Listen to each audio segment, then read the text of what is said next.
श्रीचैतन्य मनोभीष्टं स्थापितं येन भूतले स्वयं रूपा कदा मह्यं ददाति स्वापदान्तिकम्।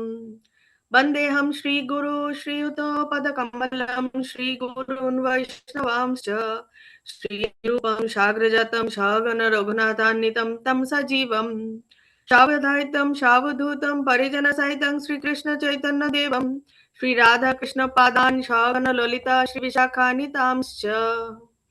हे कृष्ण करुणा सिंधु दीनबंधु जगतपते गोपेश गोपिका कांतो श्री राधा कांतो नमस्तुते। तप्त कांचन गौरांगी श्री राधे वृंदावनेश्वरी वृषभानुसुते देवी प्रणमामि हरिप्रिये। वाञ्छा कल्पतरुभ्यश्च कृपा सिन्धुभ्यश्च पतितानां पावनेभ्यो वैष्णवेभ्यो नमो नमो। नमो विष्णुपादाय कृष्णपृष्ठाय भूतले श्रीमते भक्तिवेदान्त स्वामिति नामिने। नमस्ते सरस्वती देवे गौरवाणी प्रचारिणे निर्विशेष शून्यवादी पाश्चात्य देशतारिणे। जय श्री कृष्ण चैतन्य प्रभु नित्यानंद श्री अद्वैत गदाधर श्रीवासादि गौर भक्त वृंद। हरे कृष्ण कृष्ण कृष्ण हरे हरे हरे राम राम राम हरे हरे। निताई गौर प्रेमानंदे हरि हरि बोल। श्रीला प्रभुपाद की जय, श्रीला गुरु महाराज की जय। আমি ভিডিও অফ করে দিচ্ছি, আপনারা তাহলে ভালো করে শুনতে পাবেন, কারণ গতকাল কিছু বিঘ্ন ঘটেছিল, আমার আওয়াজ ঠিকঠাক শোনা যাচ্ছিল না।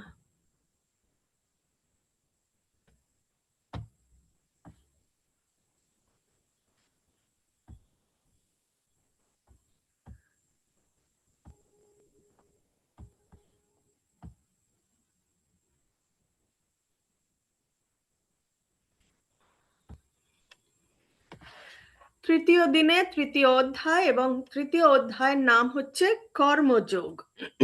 ভগবান আমাদের আজ কর্মযোগের ব্যাপারে জানাবেন। এবং শ্রী শ্রী রাধা গোবিন্দ টেম্পল ম্যাঙ্গালোর তরফ থেকে আমরা 18 দিনে 18 অধ্যায়ের ক্লাস করছি। শ্রী শ্রী রাধা গোবিন্দ জি কে তো প্রণাম জানাতেই হয়। শ্রী শ্রী রাধা গোবিন্দ জি কি জয়। ওম নমো ভগবতে বাসুদেবায়। তৃতীয় অধ্যায় প্রথম শ্লোক। अर्जुन उवाच ज्यासि चेत् कर्मणास्ते मता बुद्धिर्जनार्दन तत्किं कर्माणि घोरे मां नियोजयासि केशव। আরেকবার পড়ছি, কারণ কালকে অনুরোধ এসেছিল দুবার করে শ্লোক পড়ার জন্য। আজকে আমার কাছে সময় আছে, তো আমি রিপিট করছি। अर्जुन उवाच ज्यायासि चेत् कर्मणस्ते मता बुद्धिर्जनार्दन तत्किं कर्माणि घोरे मां नियोजयासि केशव।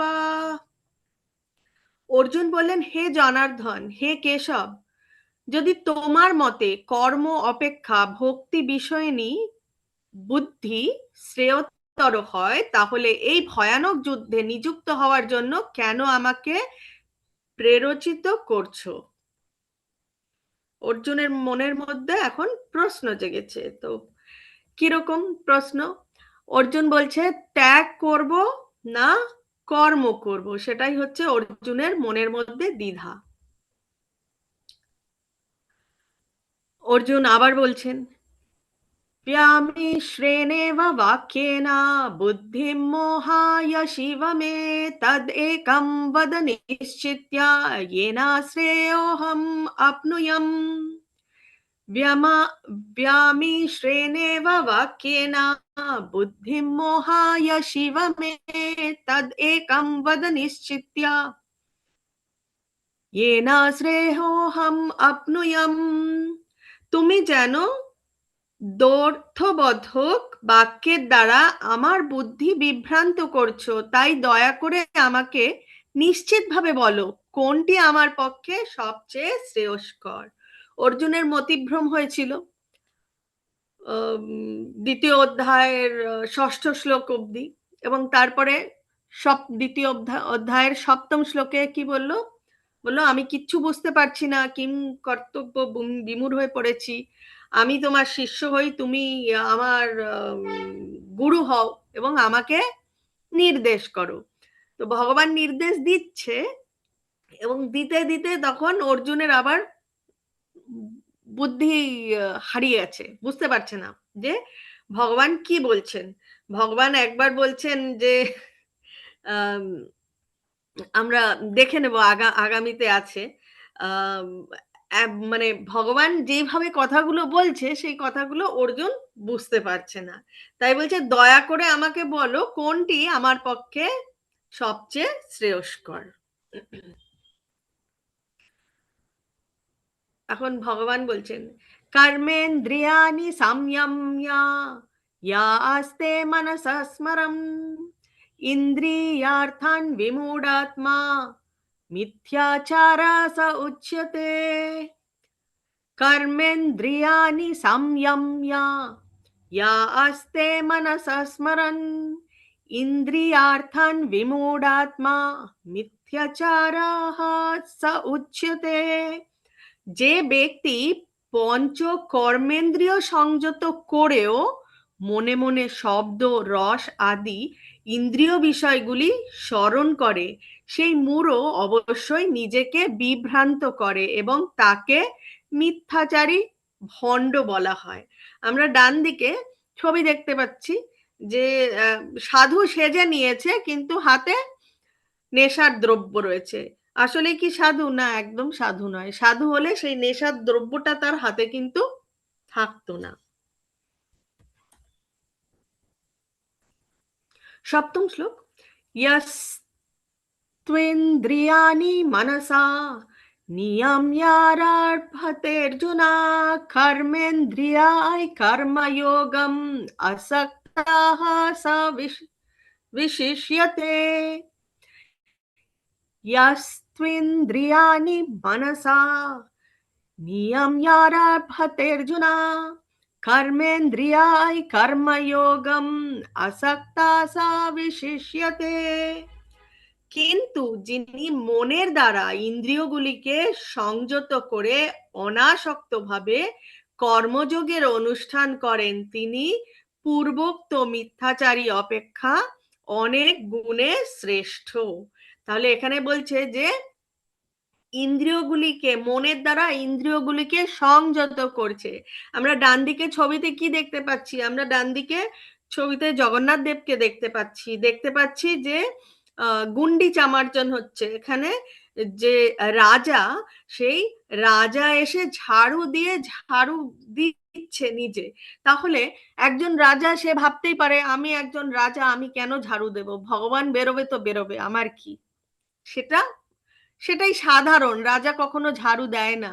কিন্তু এখানে দেখা যাচ্ছে যে এখানে জগন্নাথপুরীর যে রাজা রয়েছে, রাজা তার যে সেই মনের মধ্যে যে দম্ভ, সেই দম্ভটাকে সংযত করে নিয়েছেন এবং সংযত করে তিনি নিজেই ঝাড়ু নিয়ে চলে এসছেন ঝাড়ু দিতে। জগন্নাথ দেবের রথ বেরোবে তাই উনি আগে আগে ঝাড়ু দিচ্ছেন, পরিষ্কার করছেন। ভগবান বলছেন তুমি একটি আত্মা, এটি তোমার পরিচয়, তোমার অন্য কোনো পরিচয় নেই। পরিচয় একটাই যে তুমি আত্মা। এটি জেনে সবকিছু থেকে বিরত থেকে তোমার কর্ম তুমি করে যাও। কোনো কিছুর সাথে আমাদেরকে বিশেষভাবে জড়িয়ে ফেললে চলবে না। আমরা পরিবারের মধ্যে রয়েছি, পরিবারে আমাদেরকে থাকতে হবে, পরিবারের জন্য আমাদের যতটা কর্ম করা উচিত আমাদের ততটা কর্ম কিন্তু করতেই হবে, সেটা ছেড়ে পালিয়ে চলে গেলে হবে না। কর্ম করে যাব, তাদের যাদেরকে দেখে রাখার তাদেরকে দেখে রাখবো, কিন্তু জড়াবো না। ঠিক আছে? ঠিক পদ্ম পাতাটা যেরকম রয়েছে, জলের ফোঁটাটা ধরে রয়েছে কিন্তু পদ্ম পাতা কিন্তু ভিজছে না, ঠিক সেরকম আমরাও কোনো কিছুতে ভিজবো না। অষ্টম শ্লোক, নিয়তম কুরু কর্ম ত্বম কর্ম জ্যায়ো হ্যকর্মণঃ শরীরায় ত্রপি চাতে না প্রসিদ্ধেত অকর্মণঃ। নিয়তম কুরু কর্ম ত্বম কর্ম জ্যায়ো ह्यकर्मणः शरीरा यत्र पीचाते ना प्रसिद्ध्येद अकर्मणः। ভগবান বলছেন তুমি শাস্ত্রে যেই সব কর্মের উল্লেখ রয়েছে শাস্ত্রোক্ত কর্মের অনুষ্ঠান করো, কেননা কর্ম ত্যাগ থেকে কর্মের অনুষ্ঠান করা শ্রেয়। কর্ম না করে কেউ দেহযাত্রা নির্বাহ করতে পারে না। যারা জগতে এসেছি কর্ম আমাদের করতেই হবে, কর্ম না করলে তো শরীরটাই নষ্ট হয়ে যাবে। কর্ম করলেই তো শরীরটা ঠিক থাকে। যে কোনো মেশিনে গ্রিস দিতে হয়, তাহলে মেশিনটা ভালো থাকে। তো আমাদের এই জড়া জগতের যে শরীর আমরা পেয়েছি, এই শরীরটাকে ঠিক রাখার জন্য কিন্তু আমাদের কর্ম করতেই হবে। কর্ম না করলে শরীরটা চলবে না। ঠিক তাই জন্যই ভগবান বলছেন যে কর্ম ত্যাগের থেকে কর্ম অনুষ্ঠান করা শ্রেয়। 4 রকমের কর্ম রয়েছে যেটা আমরা শাস্ত্রের থেকে পাই। 4 রকমের কর্ম কি কি সেটা একে একে জেনে নেব। প্রথম বলছে বিকর্ম। বিকর্ম কাকে বলে? যেই কর্ম আসলেই করা উচিত নয়, যেই কর্ম শাস্ত্রে নেই, যেই কর্ম করলে শাস্ত্রের বিধি লঙ্ঘন করা হয়, সেই কর্মকে বিকর্ম বলা হচ্ছে। তার মানে যেগুলো, যে কর্ম ঠিক নয়, করা উচিত নয়, সেই কর্মগুলোকেই বলা হয় বিকর্ম। তারপরে বলা হচ্ছে কর্ম। কর্ম হচ্ছে শাস্ত্রে অনেক কিছুর উল্লেখ রয়েছে, বেদের মধ্যে অনেক রকম পূজা বিধি অনেক কিছু রয়েছে।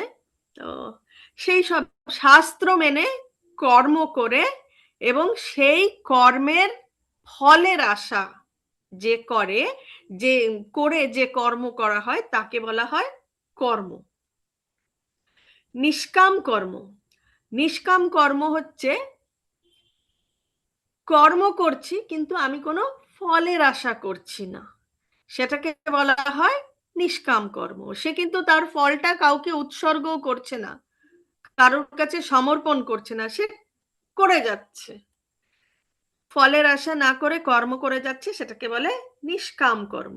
আর অকর্ম ভক্তিমূলক কাজকর্ম যার ফলে কোনো প্রভাব পড়ে না, বা ভগবানের জন্য কর্ম করা। আমি যে কর্ম করলাম সেই কর্মের বিনিময়ে আমি যা পেলাম সেটা আমার যতটুকু দরকার রেখে বাকিটা আমি ভগবানের কাজ সেবায় লাগাতে পারি।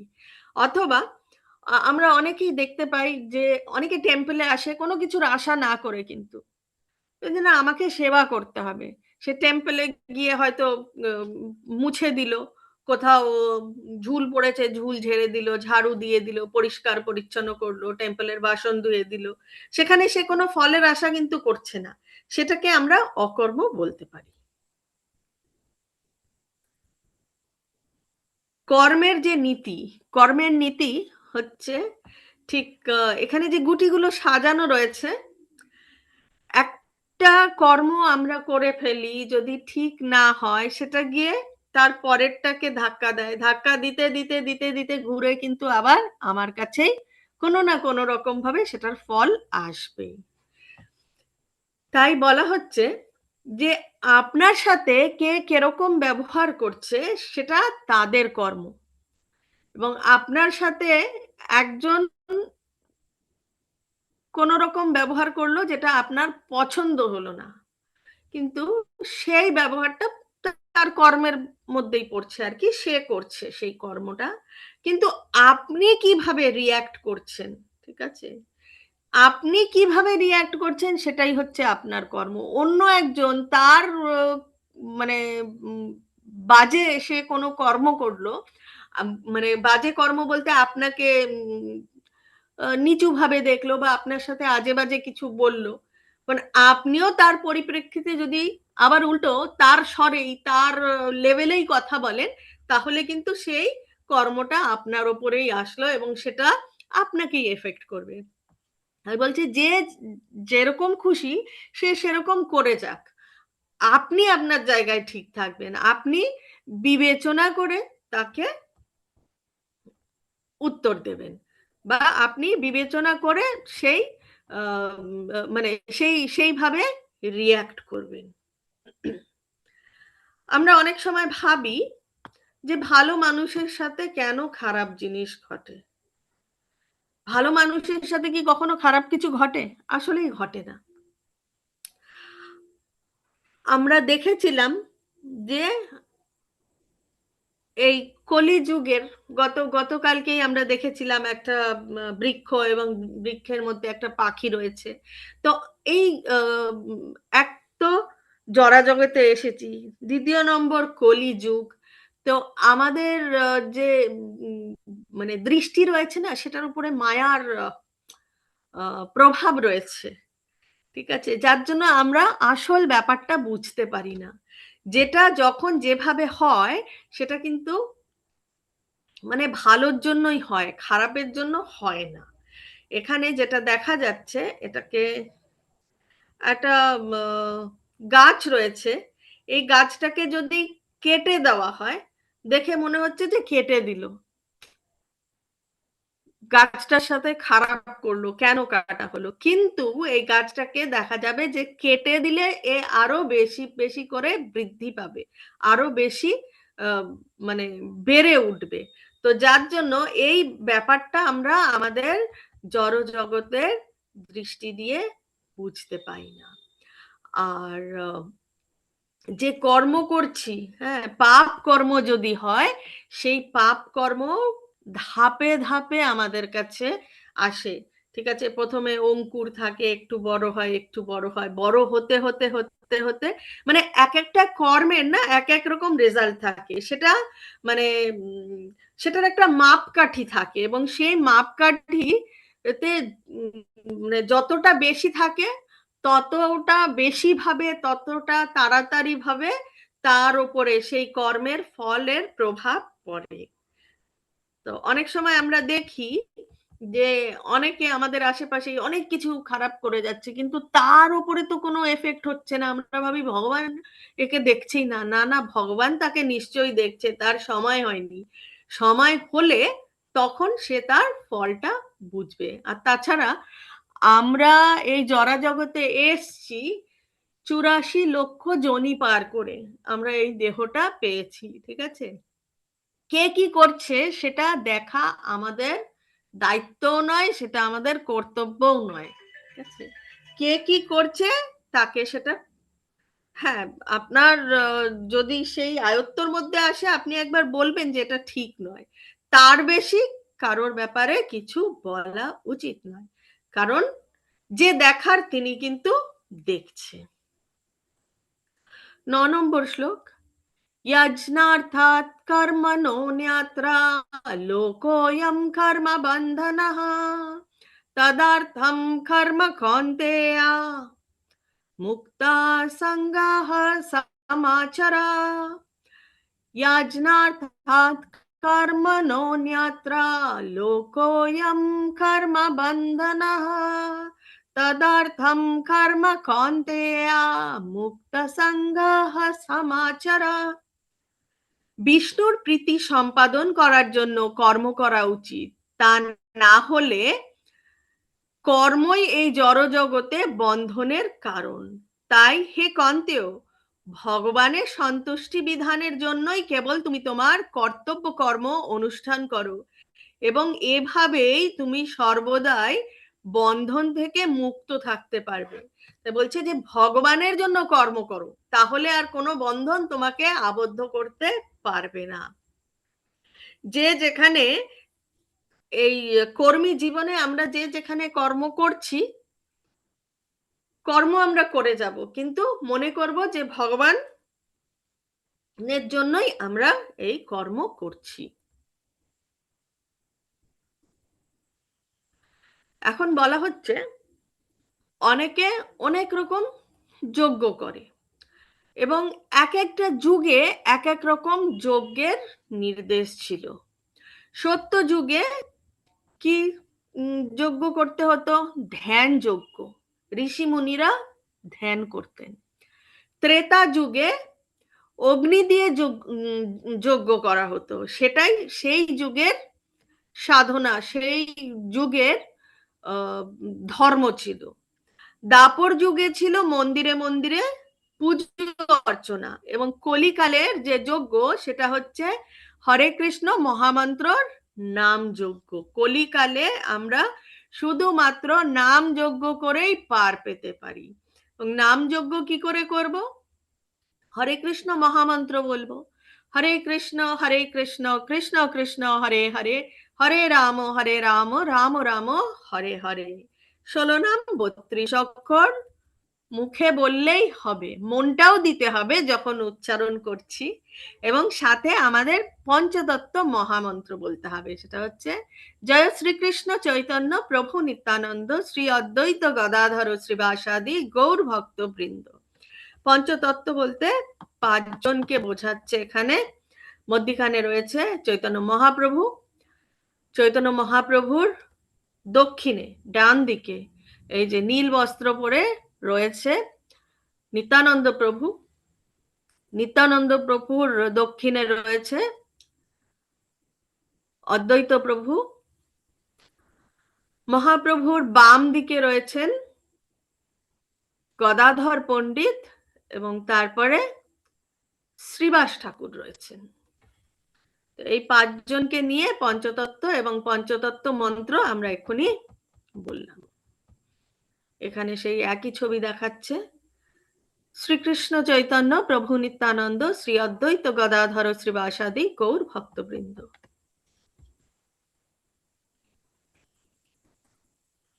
কোনো কিছুর আশা না রেখে ভগবানকে মনে করতে করতে আমরা যদি এই মহামন্ত্র জপ করতে পারি, সেটাকেই বলা হবে অকর্ম। কোনো কিছু আশা করব না, শুধু ভগবানকে মনে করব।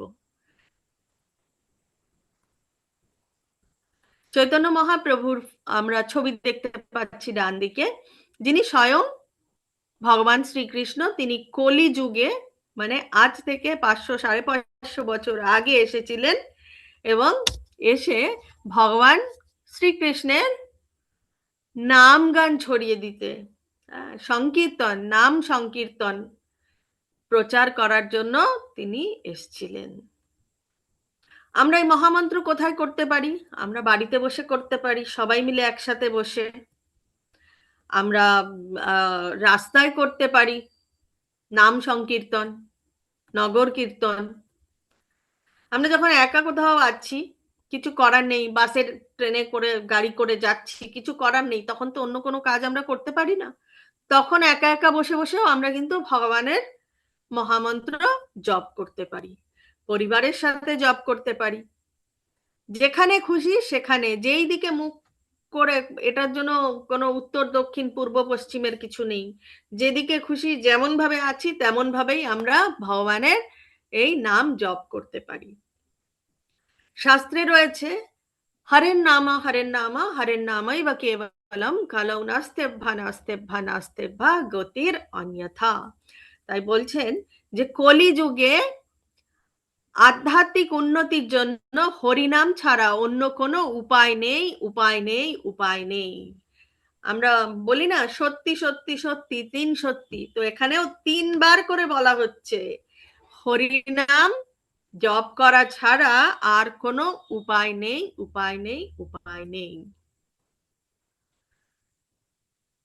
ত্রয়োদশ শ্লোক, यज्ञा शिष्टा शिनाशान्तो मुच्यन्ते सर्वकिल्बिषैः भुञ्जते त्वगं पापा ये पचन्ति आत्मकारणात्। यज्ञा शिष्टा शिनाशान्तो मुच्यन्ते सर्वकिल्बिषैः भुञ्जते ते त्वघं पापा ये पचन्ति आत्मकारणात्। ভগবত ভক্তেরা সমস্ত পাপ থেকে মুক্ত হন, কারণ তারা যজ্ঞাবশিষ্ট অন্নাদি গ্রহণ করেন। যারা কেবল স্বার্থপর হয়ে নিজেদের ইন্দ্রিয় তৃপ্তির জন্য অন্নাদি পাক করে, তারা কেবলই পাপ ভোজন করে। তাই ভগবান এখানে নিজেই বলছে যে যে রকম কর্ম করছো সব কর্মই ভগবানকে সমর্পণ করে করো, এবং বলছে যে আমরা যেটা গ্রহণ করি সারা মাসে, আমরা কর্ম করে যেটা গ্রহণ করছি, ঠিক আছে, সেটাও কিন্তু ভগবান দিয়েছে বলে আমাদেরকে গ্রহণ করতে হবে। এবং আমরা যে আহার করছি সেই আহারটাও কিন্তু প্রথমে ভগবানকে নিবেদন করে তারপরে গ্রহণ করা উচিত।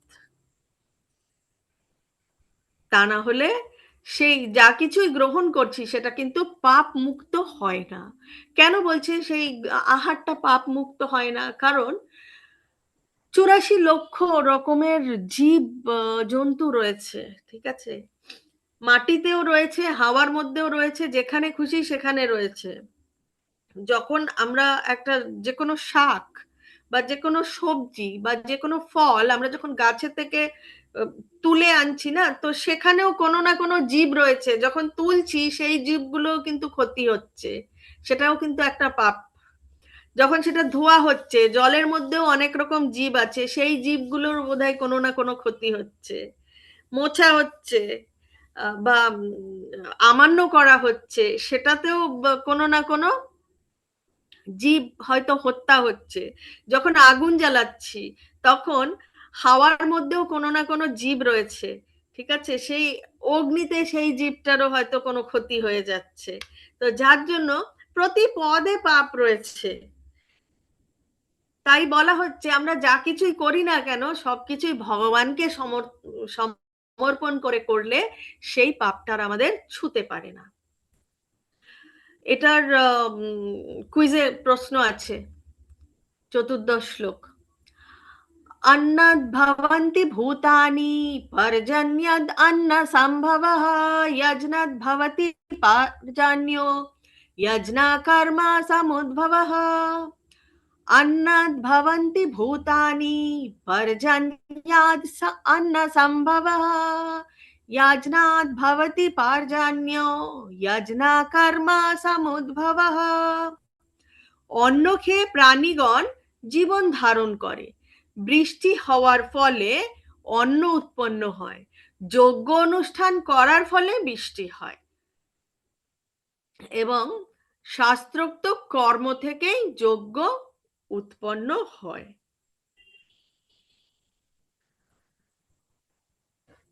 এখানে বেদ দেখা যাচ্ছে, শাস্ত্র অনুসরণ করে যজ্ঞ করা হচ্ছে, যজ্ঞর ফলে বৃষ্টি, বৃষ্টির ফলে ফসল হচ্ছে, এবং ফসলটা ভগবানকেই সমর্পণ করতে হয়, তারপরে নিজেদের গ্রহণ করতে হয়।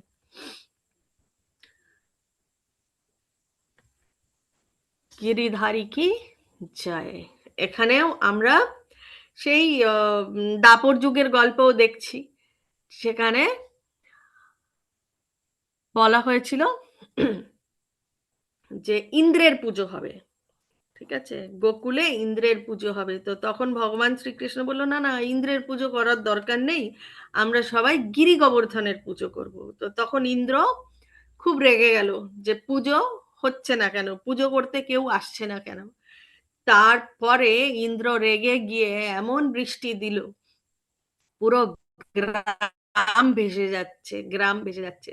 তো তখন ভগবান কি করলো, ভগবান তার বাম হাতের ছোট আঙ্গুল দিয়ে গিরিধারীকে তুলে ধরলো, এবং সব গ্রামবাসীরা এসে সেই গিরি গোবর্ধনের নিচে আশ্রয় নিল।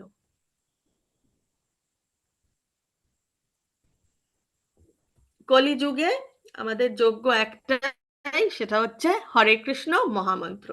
হরে কৃষ্ণ কৃষ্ণ কৃষ্ণ হরে হরে, হরে রাম রাম রাম হরে হরে। শ্লোক নাম্বার 19। तस्माद् असक्तः सततं कार्यं कर्म समाचर असक्तो ह्यचरन् कर्म परम् आप्नोति पुरुषः। तस्माद् असक्तः सततं कार्यं कर्म समाचर असक्तो ह्यचरन् कर्म परम् आप्नोति पुरुषः। অতএব কর্ম ফলের প্রতি আসক্তি রহিত হয়ে কর্তব্য কর্ম সম্পাদন করো। অনাসক্ত হয়ে কর্ম করার ফলেই মানুষ পরতত্ত্বকে লাভ করতে পারে না।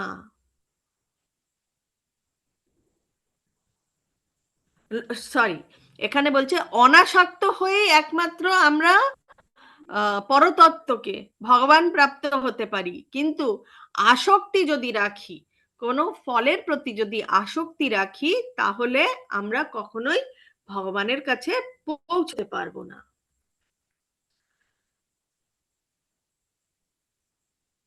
শ্লোক নাম্বার 21, यद् यद् आचरति श्रेष्ठस्तत्तद् एवेतरो जनः स यत् प्रमाणं कुरुते लोकस्तद् अनुवर्तते। यद् यद् आचरति श्रेष्ठस्तत्तद् एवेतरो जनः स यत् प्रमाणं कुरुते लोकस्तद् अनुवर्तते। শ্রেষ্ঠ ব্যক্তি যেভাবে আচরণ করেন, সাধারণ মানুষ তার অনুকরণ করে। তিনি যা প্রমাণ বলে স্বীকার করেন, সমগ্র পৃথিবী তাকেই অনুসরণ করে। তাহলে অর্জুনকে বলছে, অর্জুন গণ্যমান্য ব্যক্তি, এখন অর্জুন যদি যুদ্ধ ছেড়ে পালিয়ে চলে যায়, তখন কি হবে? সবাই তার মতনই কর্মের যখন ফাইনাল স্টেজ আসবে কর্মের, তখন সবাই তারা পালিয়ে যাবে। তাই এখানে বলছে যে শ্রেষ্ঠ ব্যক্তিরা যেভাবে আচরণ করেন, সাধারণ মানুষরা তাকেই অনুকরণ করে। তাই নিজেকে ঠিকভাবে চলতে বলছে। আমরা এখানে শ্রী চৈতন্য মহাপ্রভু এবং নিত্যানন্দ প্রভুর সংকীর্তনের ছবি দেখতে পাচ্ছি। তো এখানে চৈতন্য মহাপ্রভু, তাকে সবাই মানত, কারণ তিনি অন্য লেভেলেরই ছিলেন, তিনি লিবারেটেড সোল, ঠিক আছে, এই জড় জগতের তিনি ছিলেন না।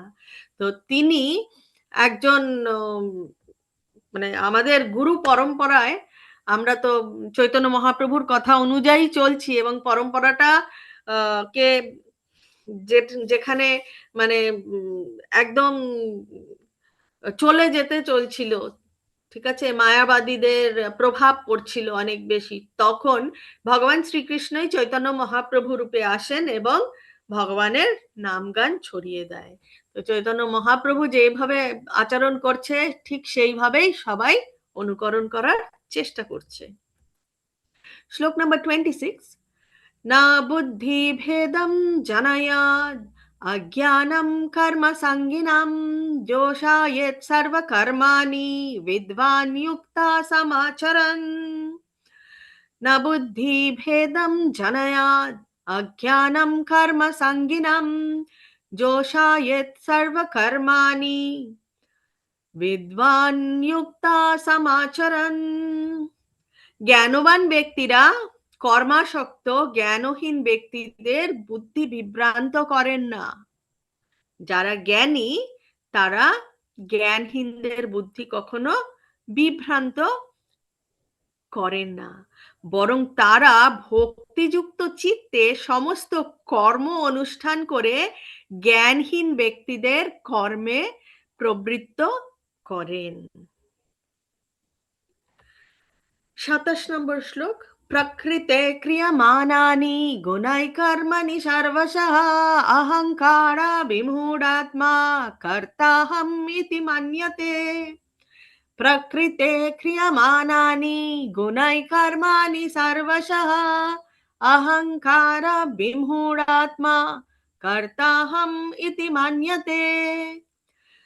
এই জড়জগতের জীবরা অহংকারে মোহাচ্ছন্ন হয়ে থাকে।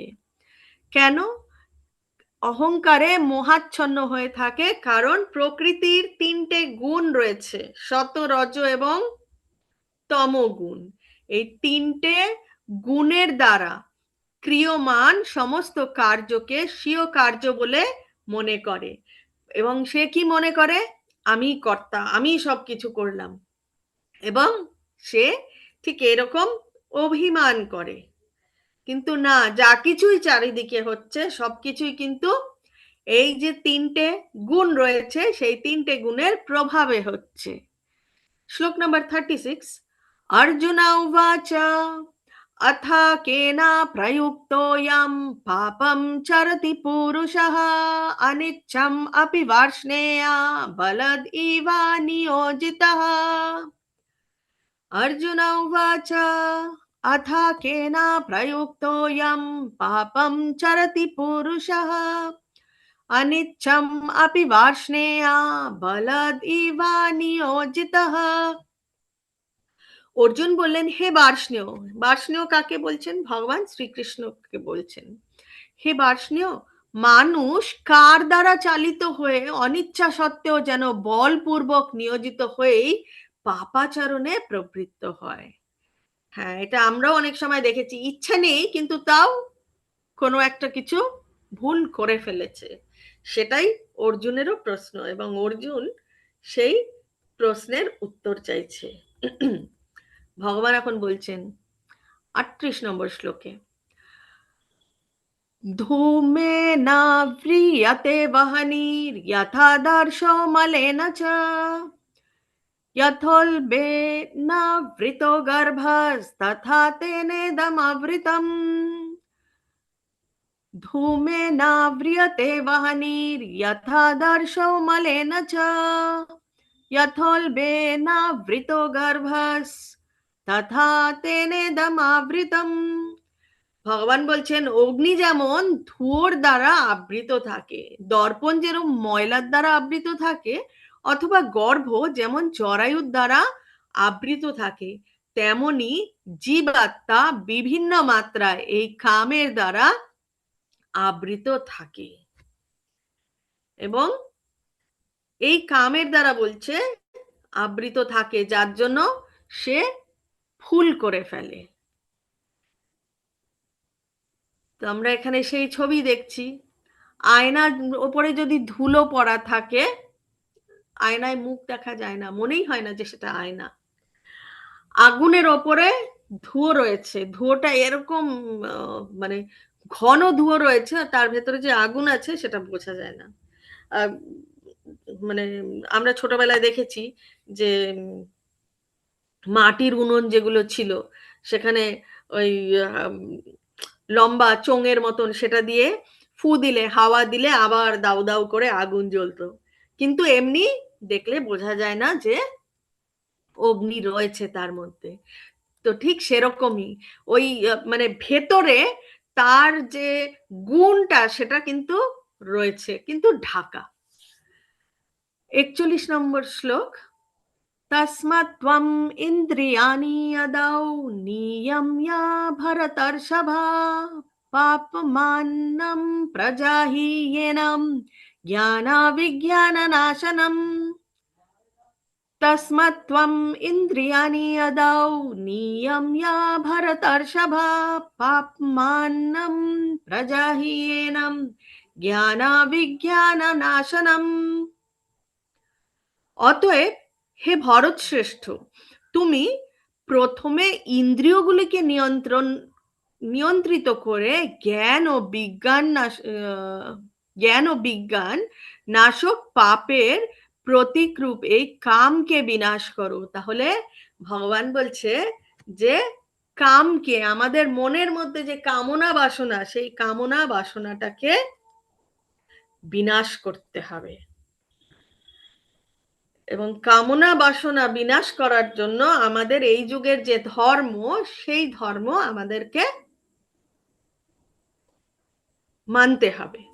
সেটা হচ্ছে, আমরা এর আগের স্লাইডেও দেখে নিয়েছি, সত্যযুগে কি ছিল? ধ্যান করা। ত্রেতা যুগে ছিল অগ্নি দিয়ে যজ্ঞ করা। দাপর যুগে ছিল মন্দিরে মন্দিরে পুজো অর্চনা করা। এবং কলি যুগে ভগবানের মহামন্ত্র জপ করা।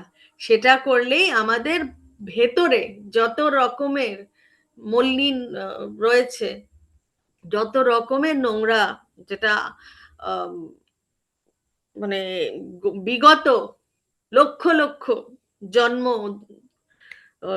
যে কর্ম, সেই কর্মের যা কিছু রয়েছে সেইটা পুরোপুরি ধুয়ে মুছে ফেলতে পারবো একমাত্র হরিনাম দিয়ে। 42 নম্বর শ্লোক। ইন্দ্রিয়ানি পরানি আহুর ইন্দ্রিয়ে ইন্দ্রিয়েভ্যः পরম মনঃ মানসস্তু পরা বুদ্ধির यो বুদ্ধেঃ পরতস্তু সা।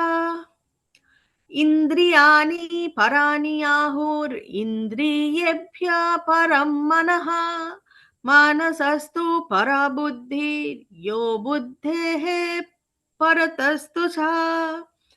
স্থূল জড় পদার্থ থেকে ইন্দ্রিয়গুলি শ্রেয়, ইন্দ্রিয়গুলি থেকে মন শ্রেয়, মন থেকে বুদ্ধি শ্রেয়, আর এই তিনটে থেকে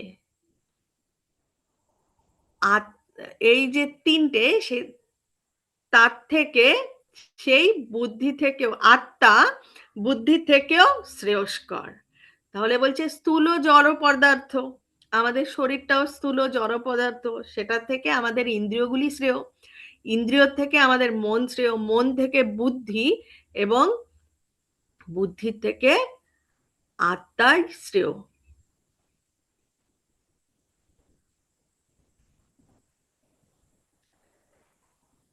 তো এখানে আমাদের এই যে জীবনটা, এই জীবনটাকে একটা রথের মতন বলা হয়েছে, ঠিক আছে?